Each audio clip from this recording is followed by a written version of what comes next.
नमस्कार दोस्तों।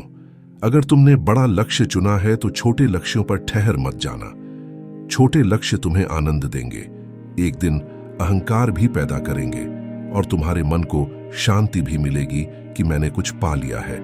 और ये सारे विचार बड़े लक्ष्य को पाने में बाधा बन जाते हैं। अगर आपने कोई बड़ा लक्ष्य चुना है तो वहां तक पहुंचने के लिए छोटी मोटी लक्ष्यों पर ध्यान मत देना, क्योंकि अगर तुम छोटे लक्ष्यों से प्रभावित हो गए तो तुम अपने अंतिम लक्ष्य तक कभी नहीं पहुंच पाओगी। हमारी आज की कहानी आपको निरंतर अपने अंतिम लक्ष्य तक पहुंचने का रास्ता दिखाएगी। तो चलिए कहानी शुरू करते हैं। बात उस वक्त की है जब गौतम बुद्ध आत्मज्ञान प्राप्त करने के लिए यहां से वहां भटक रहे थे।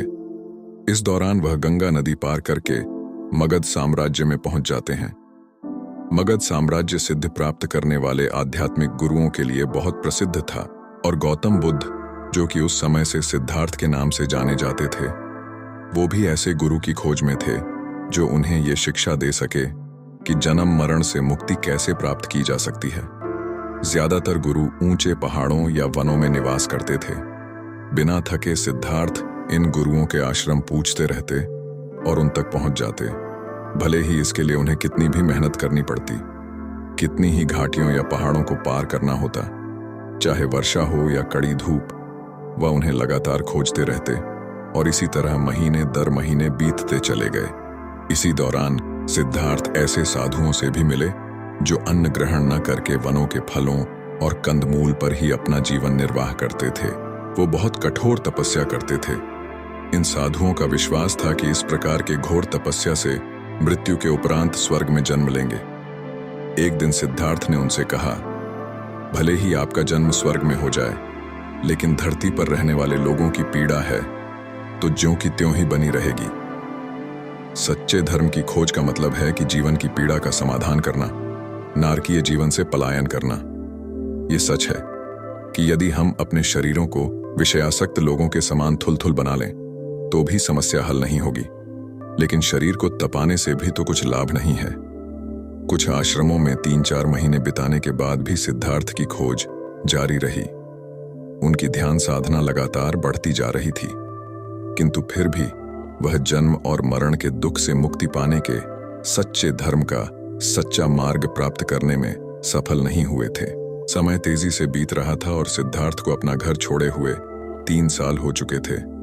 कभी कभी जब वो वन में ध्यान लगाने बैठे होते थे तो सिद्धार्थ के मन में अपने पिताजी शुद्धोधन, यशोधरा और अपने बेटे राहुल की आकृतियां और अपने बचपन तथा यौवनावस्था के चित्र विचारों में कूद जाते हैं। लेकिन उनका दृढ़ विश्वास था कि एक न एक दिन वो सच्चे धर्म कर्म मार्ग खोज ही लेंगे। एक बार की बात है, वह मगध की राजधानी राजगृह के पास पांडव पर्वत पर अकेले ही निवास कर रहे थे।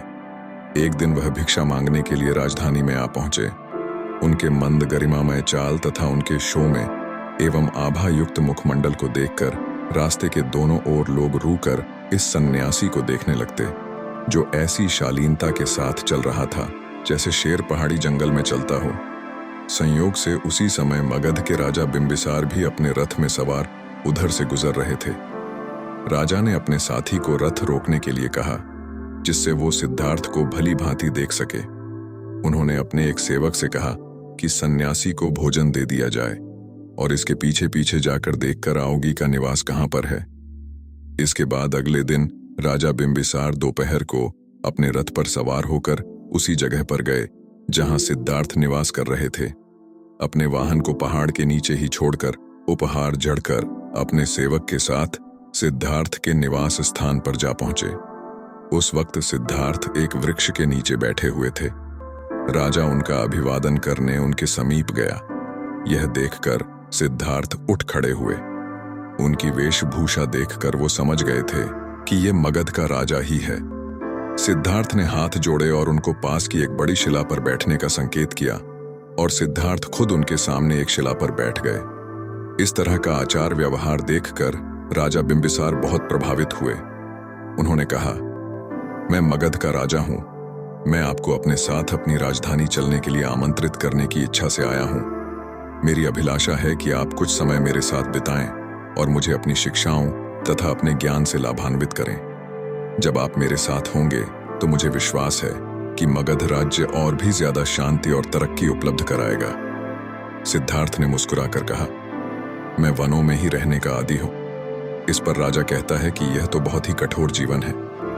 यहाँ न तो बिस्तर है, न कोई सोने के लिए चारपाई है, और आपको सहायता करने वाला कोई सेवक भी नहीं है। यदि आप मेरे साथ चलना स्वीकार करें तो मैं आपको अपने महल में ही रहूंगा। कृपया करके मुझे शिक्षा देने के लिए मेरे साथ राजधानी चलिए।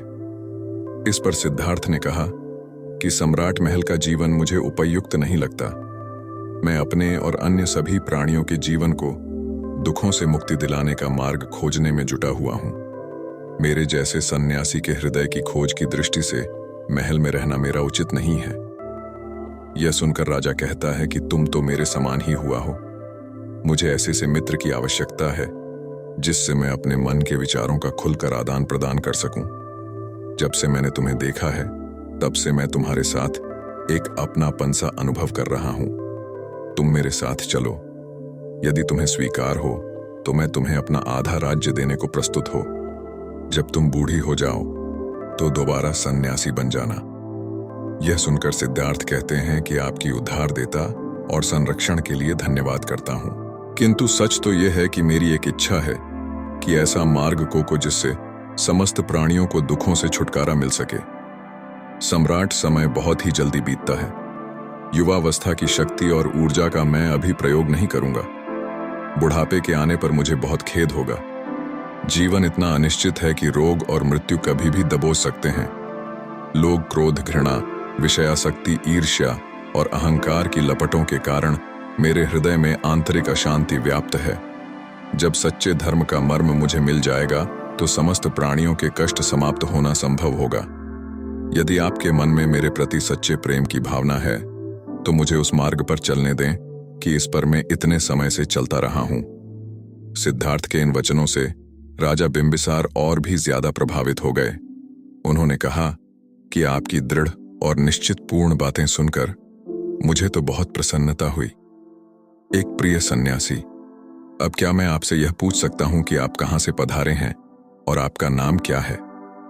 यह सुनकर सिद्धार्थ कहते हैं कि सम्राट, मैं शाक्य राज्य से आया हूं। कपिलवस्तु में राज कर रहे राजा शुद्धोधन मेरे पिताजी हैं और मेरी माता रानी महामाया थी। मैं वहां का राजकुमार था और सिंहासन के उत्तराधिकारी भी, किंतु सच्चे धर्म का मार्ग खोजने के लिए मैं सन्यासी बनना चाहता था। इसीलिए मैं अपने माता पिता, पत्नी और पुत्र को 3 साल पहले त्याग कर वहां से चला आया। यह सुनकर राजा बिंबिसार आश्चर्यचकित रह गए। तब तो तुम स्वयं ही राजवंश के हो। इस सन्यासी, मुझे आपसे मिलकर बहुत आनंद प्राप्त हुआ। शाक्य और मगध के राजघरानों में दीर्घकाल से घनिष्ठ संबंध चले आ रहे हैं। मैं कितना मूर्खता की आपको अपने राज्य सत्ता और संपदा की बातें करके अपने साथ चलने के लिए कह रहा था। कृपया मुझे क्षमा कर दें। मैं आपसे यह जानना चाहता हूं कि क्या आप समय समय पर मेरे महल में आते रहेंगे और मुझे भोजन समर्पित करने की अनुमति देंगे, और जब आपको सच्चे धर्म का मार्ग मिल जाए तो आप दया करके वापस आकर अपने शिष्य के रूप में मुझे भी शिक्षा देना। क्या आप ये वचन देंगे? सिद्धार्थ ने हाथ जोड़कर उत्तर दिया कि मैं वचन देता हूं कि जब भी मैं सच्चे धर्म का मार्ग खोज लूंगा तो वापस आकर आपको उसके संबंध में अवश्य बताऊंगा। राजा बिंबिसार में सिद्धार्थ के समक्ष नमन किया और अपने सेवक के साथ पहाड़ से नीचे उतर गए। बाद में उसी दिन सिद्धार्थ ने अपना निवास स्थान बदल दिया, क्योंकि उन्हें डर था कि युवा राजा अपनी बीट भेज भेज कर उनकी साधना में रुका उत्पन्न करेगा। दक्षिण की ओर चलकर उन्होंने दूसरा स्थान खोज लिया, जो कि साधना के लिए उपयुक्त का। उन्हें एक महान आचार्य मुद्रक रामगुप्त के आश्रम का पता चला, जो ज्ञान समुद्र में बहुत गहराई तक उतरे हुए थे। उनका आश्रम राजगृह से अधिक दूर नहीं था। उनके आश्रम में 300 साधु रहते थे और 400 साधु आसपास रहकर तपस्या करते थे। सिद्धार्थ उन्हीं के आश्रम की ओर बढ़ चले। दोस्तों, सिद्धार्थ चाहते तो उस राजा का प्रस्ताव स्वीकार करके आराम पूर्वक राजमहल में रहकर अपनी साधना कर सकते थे, लेकिन जो उन्होंने सच्चे धर्म को पाने का लक्ष्य चुना था, उन्हें इस बात का एहसास था कि महल में रहकर वो उस लक्ष्य तक नहीं पहुंच पाएंगे।